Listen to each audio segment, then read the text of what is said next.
Hello guys, നമ്മളിന്ന് വന്നിരിക്കുന്നത് circle creating ചലഞ്ചാണ്.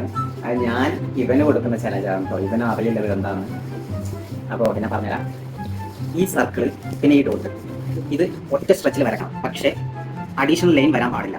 ഒറ്റ സ്ട്രെച്ചിൽ ഈ സർക്കിളും ഈ ഡോട്ടും വരക്കണം. ഈ ഘട്ടം ഇതേപോലെ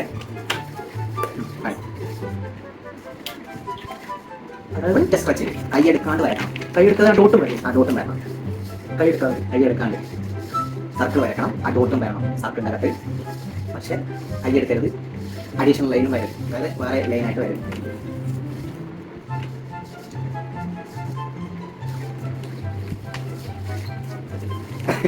ഇത് നിനക്ക് അറിയാല്ലേ സത്യം പറ. ഓക്കെ, അവിടെ അറിയാതെ അറിയാം. ഞാൻ അത് ബുദ്ധിയാണ്. മാത്സ് പഠിപ്പിക്കുമ്പോൾ ഇരിക്കണം. മാത്സ് പഠിച്ചിട്ട് അപ്പൊ ഗൈസ് എന്നെ ഞാൻ ഇവനൊരു ചലഞ്ച് കൊടുത്തു. അത് ഇവൻ എന്തോ കിട്ടി. ഭാഗ്യത്തിലല്ല, ബുദ്ധിയുള്ളത് കൊണ്ട് കിട്ടിയത്. ഓക്കെ, അപ്പോൾ ഇന്നത്തെ പരിപാടി കഴിഞ്ഞിരിക്കുന്നു. ഓക്കെ, അപ്പോൾ ഞങ്ങളെ സപ്പോർട്ട് ചെയ്യുക, സബ്സ്ക്രൈബ് ചെയ്യുക, ലൈക്ക് ചെയ്യുക, ഷെയർ